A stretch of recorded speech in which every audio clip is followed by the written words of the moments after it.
It could or it couldn't. A or B. Will it or won't it? Maybe it will, maybe it won't. What the heck does pizza, signing on the dotted line, and blazingly fast motorcycles have in common? All things we could or could not be grateful for. That's next on this episode of the Gratitude Journal podcast. This is the Gratitude Journal podcast.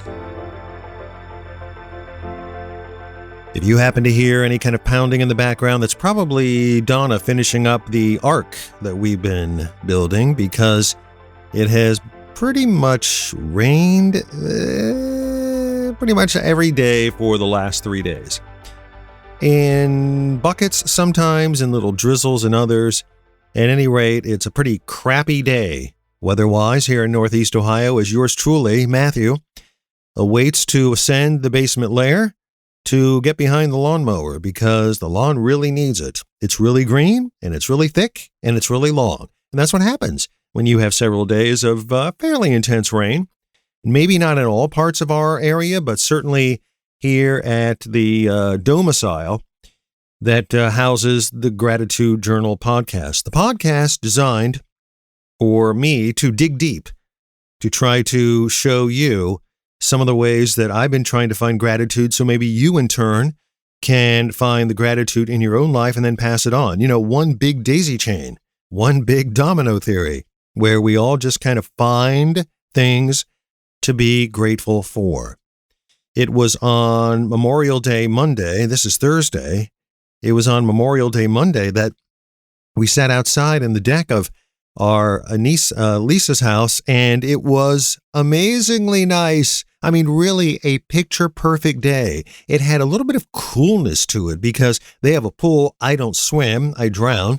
But others were going out to do swimming, and they were kind of hesitant because, you know, they had the towels draped over them. Like, yeah, it's warm, but it's not really that warm. And once I get in the water, you know, I might be cold. It was that kind of thing. And then as the day moved on, a number of people jumped in the pool, and it was just great to sit back amongst people and without masks on and socially distancing, but without masks on, enjoy a picture-perfect day. The 2 other days of the Memorial Day weekend were really not picture-perfect. In fact, they were sort of not very good. But Monday was blazingly nice. And so much so that yours truly put on no sunscreen. And I went home that night and was jumping in the shower, and the water was hitting the top of my thighs. And I screamed out in agony. And then I looked down and I had these large sunburn marks on the tops of my thighs. Nowhere else, really. Not even really my neck. It was just those particular spaces. So it was the first sunburn of the year. It was a beautiful day. And we were all grateful, very grateful, to be able to hang out and enjoy a couple of hours of Memorial Day goodness. And of course, coming back from the various parades that some went to honor those who have fallen in the service of our country.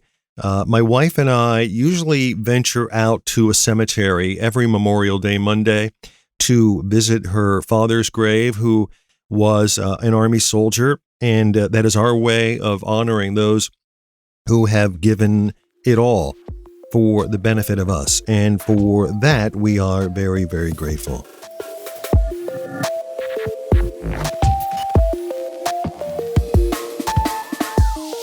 It was back in 1999 when I was on the search for a job.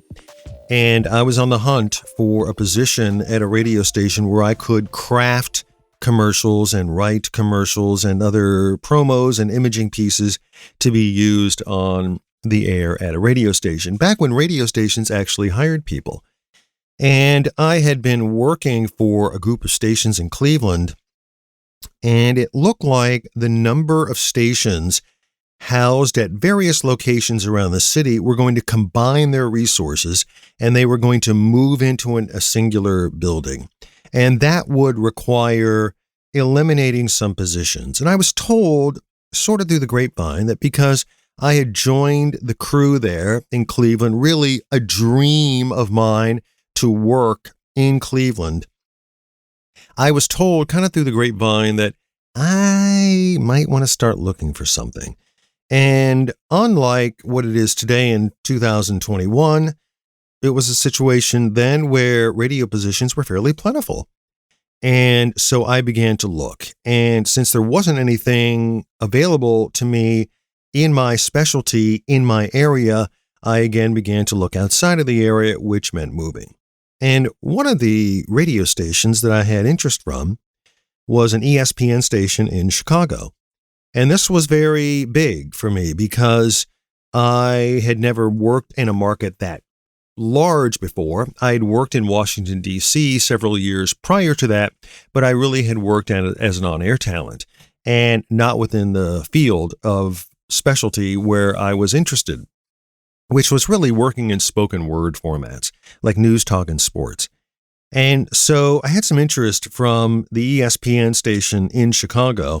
And what sometimes happens, I'm sure maybe this has happened with you, when it rains, it pours. So you can go long periods of drought where even in this business, trying to scarf up new business and to find new clientele to work with and work for, there seems to be long periods of time where nothing new comes on the horizon. And then all of a sudden, in small little droplets, there have been situations where a number of things come to be all at one time.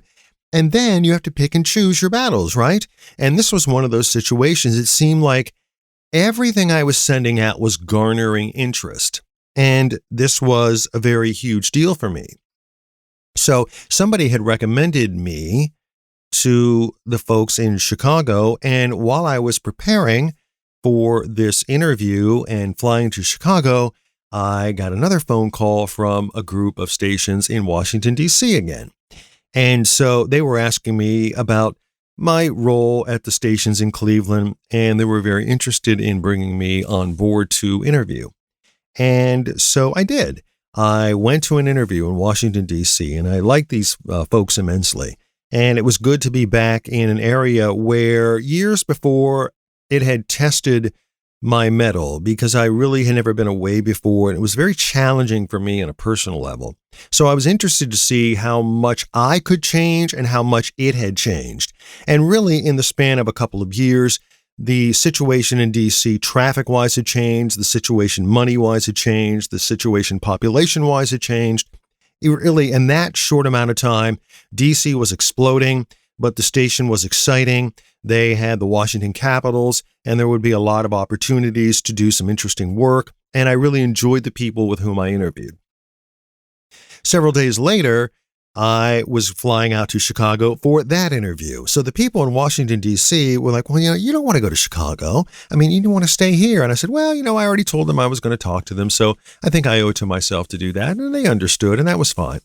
And so I got picked up at the airport, and the person in Chicago, the program director who was driving me back to the radio station, was kind of getting a sense, kind of getting a gist of who I was and what I liked. And I mentioned to him that I was a huge fan of baseball. And he said, oh, that's no problem. We'll get you tickets to anything you want. We have the Chicago White Sox, and you can go to any game you want. And when the Cleveland Indians come into town, we'll get you, box seats. You can go, on the field. We can do whatever you want. I said, oh, good. That's cool. That's great. It might be nice to maybe even see the Cubs while I'm here too. I'll get you whatever Cubs tickets you want. Anything you want, you got it. And so I was in the interview in Chicago. And when that interview was over, the program director, who was kind of busy that day, asked me to hang out with somebody else and just kind of get a lay of the land until I had to go out to the airport. And so as I was in the interview, my phone was ringing and I couldn't really answer it because I was in another studio with this person who was showing me some things after the Chicago interview. And it was the Washington, D.C. people. And they were leaving messages on my phone. And they were saying, hey, I just checked the weather. It looks like it's 39 degrees in Chicago. Here's something you might want to know. It's 70 degrees here. In fact, we're going to be going out and playing golf later. Just wanted to let you know before you choose cold, frigid Chicago, you might want to look towards breezy, mild Washington, D.C. in your quest. And I put the phone in my pocket and I finished my dealings with the person with whom I was going to spend time with, and they sent a cab to the station to take me to the airport.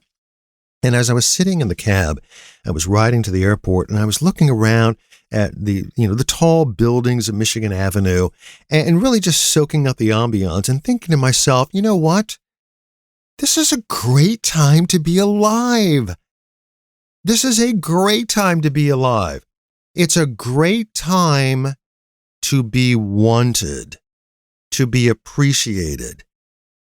The fact that not only just a potential employer was looking to bring me on board, but two potential employers, in a sense, kind of fighting it out over me. And not just relatively small radio stations. We're talking about large-scale radio stations in top 10 markets. And I looked out over the horizon as the airport came into view, and I thought to myself, I love being appreciated. And I think about that day a lot because it seems like the fortunes that I experience have turned in the opposite direction. That I feel very little appreciation from the people who make up my client list. And this is not really their fault per se, because I think it's just the lay of the land these days in my chosen vocation. And I remember saying to somebody the other day, it would be nice to be a part of groups that appreciated you and that regarded you as an essential part of their world. And I mentioned that to this friend because I was in the process, since we are kind of emerging from COVID, I was in the process of raising some rates that probably should have been raised years ago, certainly rates that should have been raised at the beginning of the year, and I opted not to raise those rates, partly due, in fact, because of the COVID dilemma.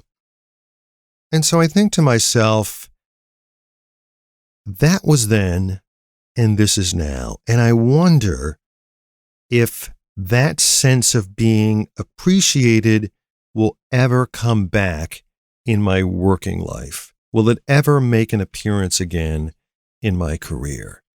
And although I don't have the answer to that per se, it does make me grateful for those times when people did appreciate what I could contribute and what I could do.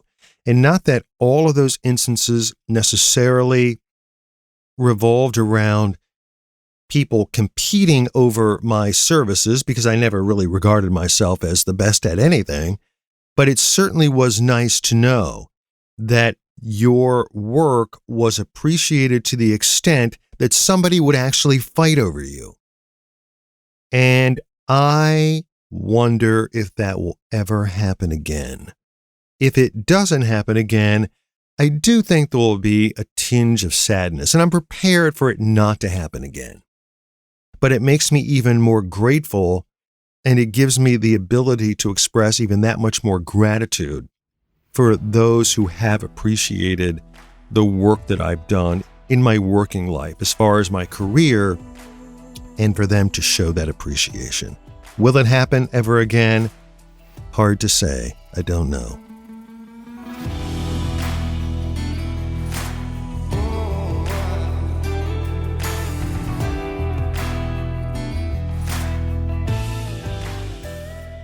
Growing up as a child and as a teenager, it didn't take me long to realize that I love to eat.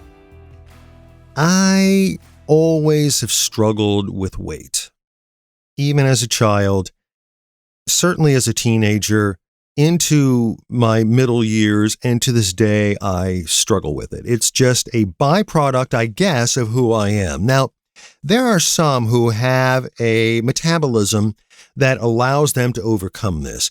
I just really never have attained that, even though weight and the struggle with weight has been such throughout most of my life. It did not deter me, though, from realizing that food was kind of important to me. And the one food that really seemed to stand out over any other food is pizza. I love pizza. I kind of live for pizza. Pizza was pretty much the food that I gravitated towards early on. And while I've had the experience as a child and certainly as an adult to experience many kinds of pizza, in my world there is only one pizza that signifies everything that pizza is supposed to stand for, and that is the pizza oven in Canton, Ohio. Pizza from the pizza oven, to me, is the epitome of pizza. It is pizza by which all pizzas are judged. Pizza that is meant to be consumed in times of celebration, in times of peril, in times of depression, in times of utter giddiness, in times of, who knows, being able to be jostled between Chicago and Washington, D.C. as people fight over you. Certainly that necessitates a celebration of eating pizza. And the great thing about pizza oven pizza, at least as far as I know, at least as far as my taste buds are able to detect, that the recipe used to this day with pizza at the pizza oven, regardless of the location around Stark County, that recipe is unchanged, at least to my taste buds. So when I bite into a pizza oven pizza, I, one, am grateful for the fact that I have taste buds, and two, the fact that I love pizza. And what it reminds me of is so many things, almost like a flood of memories that bounce onto my brainstem, and they just bring back almost instantaneously the things that made up my youth. Going to football games, high school football games on Friday night and coming home and eating pizza oven pizza. Sitting in front of Houlihan and Big Chuck and watching this local movie show on Friday nights that played scary movies and then did skits, funny skits that were all produced locally in Cleveland. And to eat double cheese and sausage pizza from the pizza oven. Going to a Little League game and then winning and having your coach, in addition to having ice cream at Patrick's, to have pizza oven pieces, the beautiful, luscious, wondrous square box with the square pieces that you could bite into, and the succulence of the sauce, the tanginess of the sauce, the amazing dexterity of the cheese as it melted perfectly across each square, just dissolved in your mouth and filled your body with utter bliss. These are the things that I'm reminded of. Sitting in the basement with my friend David Reddy, consuming slices of pizza oven pizza, talking about our dreams, listening to Bruce Springsteen, riding home with a small pizza oven pizza because I got rejected from a job so that I would sit at the table and consume it myself with a couple of beers. Donna and I, who really isn't a fan of pizza oven pizza, but she'll eat it because she knows of my sheer love for it, taking one home and sitting in front of a movie and having all of those feelings wash over me again. And it really wasn't until a couple of years ago that I discovered that pizza and my metabolism just don't work. Digestion-wise, pizza is not good for me. Weight gain-wise, pizza is not good for me. I really don't need pizza, and pizza doesn't need me. Me and pizza don't get along. It just doesn't agree with my stomach. There's just something about pizza within the last decade or so that just hasn't meshed well with me. And this has been a large degree of sadness for me.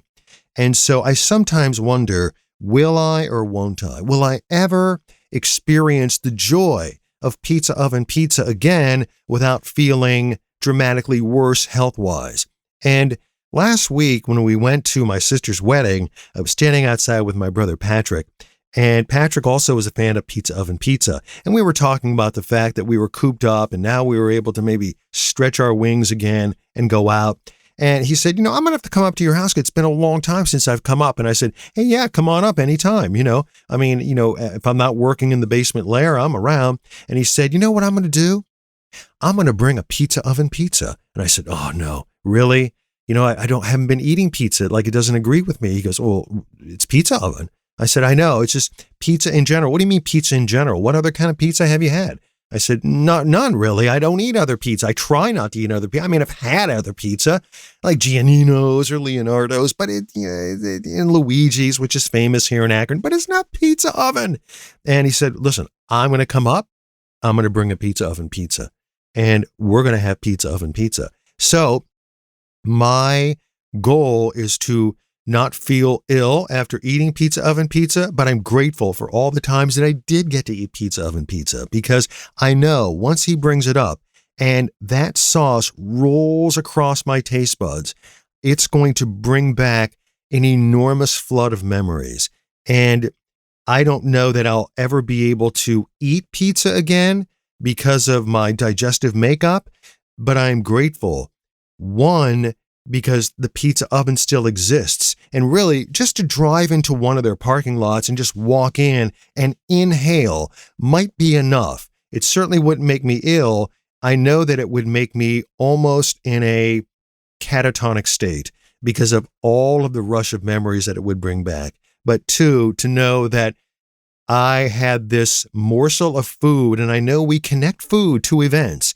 This particular morsel of food that I grew up with stands so tall in constructing that which brought me through all of the different life periods of my world. Can we attribute something so magnanimous to pizza? Yes, yes, yes, especially when it comes to pizza oven pizza. And for it, I am grateful.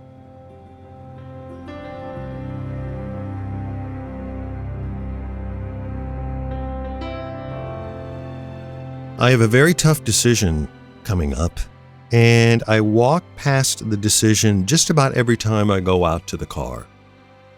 We have a little room that connects the west part of our basement to the entrance to our garage. And at that entrance point is a rack, and on that rack are a number of winter clothes and coats. And on the left side of that rack is all of the motorcycle gear that I have to my name. It includes a number of jackets. It includes my helmets and my gloves and my talking/music listening system that attaches to the side of my helmet and connects to the Bluetooth of my phone. And my boots, my worn boots. Literally, aside from a couple of t-shirts that I have in a drawer upstairs, everything that says Triumph on it or anything motorcycle connected is there on that rack. And I know that since injuring my shoulder in a bicycle accident in 2017, it's been relatively tough for me to ride a motorcycle, mainly because in order to pay for the unsuccessful surgeries connected to my bicycle accident, I had to sell my beloved Triumph Tiger 800. And so that was the last motorcycle that I've owned. And so I have been motorcycle-less and also have been motorcycle payment-less, which also feels pretty good. But at the time of selling my beloved Tiger 800, that motorcycle was paid off. But I bring that up because our world lately has not included this. And the joy, the utter bliss that I experienced, for the most part. You can always have bad riding days, I suppose, although someone at a gas station once told me there are no bad riding days, there are only good riding days. Some good riding days are better than others. And I guess that's a better way of putting it. But due to the situation that we have been confronting and the need for me to be around, I have been very hesitant to look into acquiring another part-time motorbike, mainly because if something happens to me, I want to make sure that my beloved is taken care of. And as anybody who rides a motorcycle will tell you, the risk is very high. The reward can be very, very great. And this is the problem in riding a motorcycle.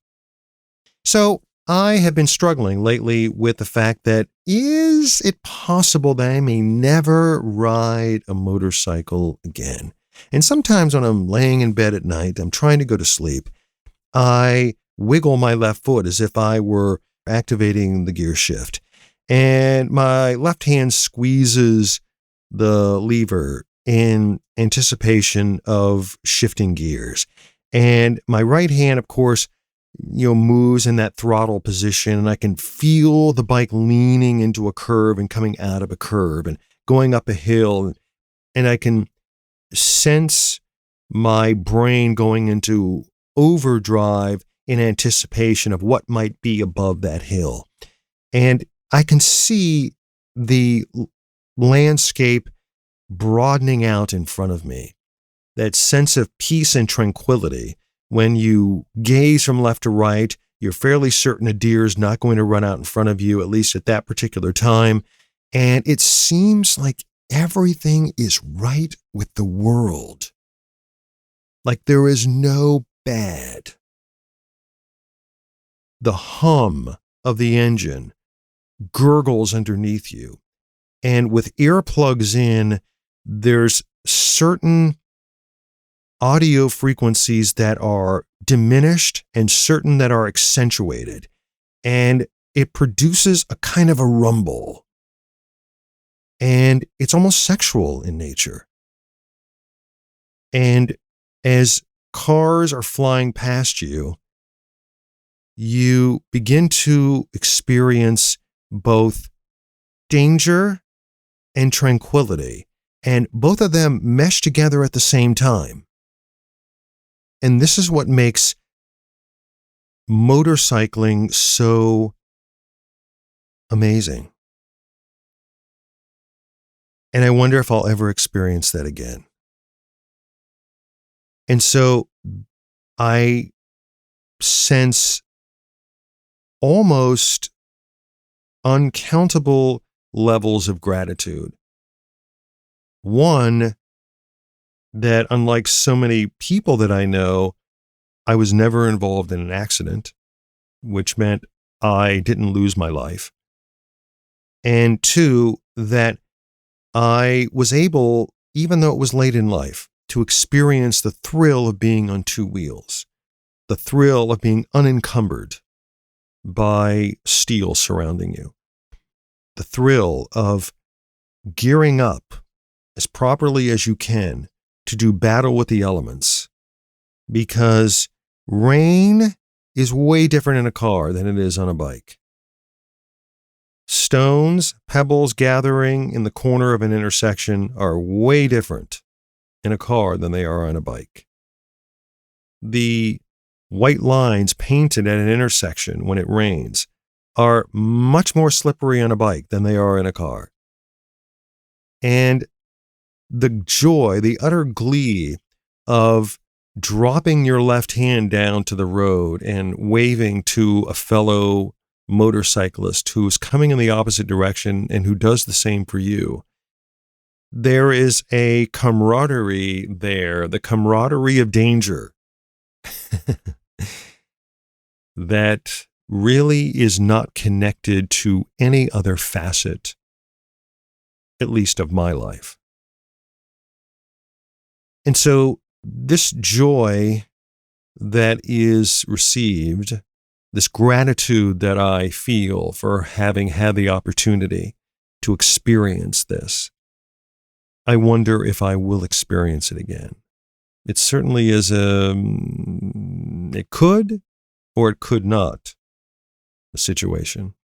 But for all those lonely rides in the flatlands of Trumbull County, for all those wonderful rides in the curves and the sweeping vistas south of Athens, Ohio, the danger of being lost in some small town in Pennsylvania, and the thrill of finding your way again when you recognize a landmark because you don't have a map in your hand. Those things I'm eternally grateful for. In fact, I remember stopping at a parking lot a parking lot I used to stop in on the way home. And I would walk into a store and I would get a bag of barbecued potato chips. And I would come back out and I would set my helmet on the ground, never on the seat, because I've seen people set them on the seat and they fall and they break and then they curse themselves for setting it on the seat. And I would stand there after a ride and I would drink water and I would have my barbecued potato chips.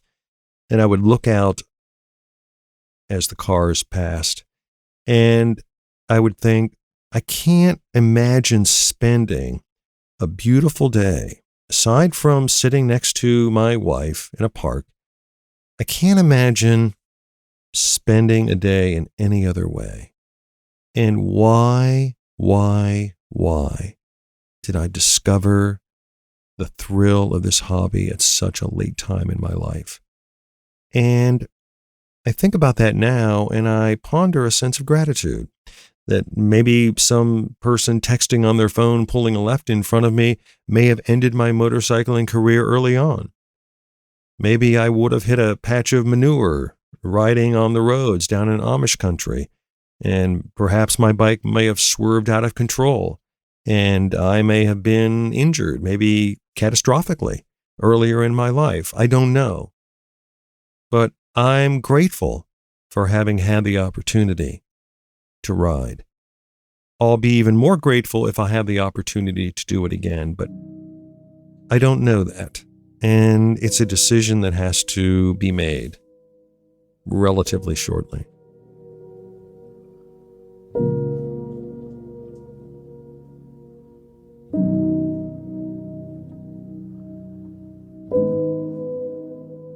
Right now, I'll be grateful to get rid of the pain in my left knee. I mentioned it, I think in the last podcast, that I believe I may have injured it doing my regular workout, but I, for the life of me, can't recall a particular instance where I actually injured it. All I know is that it's getting far worse. And my workout yesterday wasn't so much a workout as it was a sort of a pantomime of a workout. It was, it was a shadow of a workout. Because it's really hard to jump when your left knee doesn't work. And it's really hard to move from side to side, from left to right, when your knee doesn't really work. So we'll know next week when I go to visit the doctor who actually did my shoulder surgery. And we'll find out whether it's cast time or surgery time or something time. But it would be amazing to not have something seriously wrong with it. And for that, I will be very, very grateful. Updates forthcoming. And before I go, I would be remiss if I didn't mention that my lovely bride has a new website. It's been my goal over the past year and a half, certainly during COVID, but I would say over the past year and a half or more, to photograph her work and to categorize it in some way and to put it into a website format that others could enjoy it and hopefully buy it. So that has been completed. There are still some work to do on the site. There's other art pieces to categorize and name and to get up on the site, but it is up and available, and I'd love for you to check it out. If you are a fan of art, if you are a person who appreciates art, if you are a person who appreciates art to the extent where you actually purchase art, that would be great if you would check it out. It is donnacreative.com. That's www.donna, DonnaCreative.com, donnacreative.com. Check it out and let me or her know what you think. And if you are so inclined, we would love to ship you a piece of her original art. So check it out when you have the time. Until then, here's hoping that you had an enjoyable and healthy holiday weekend if you're in the United States. If you aren't in the United States, here's hoping you had an enjoyable and healthy weekend anyway, and that the upcoming weekend will be the same. And as always, I thank you for downloading and listening to another episode of this, the Gratitude Journal podcast.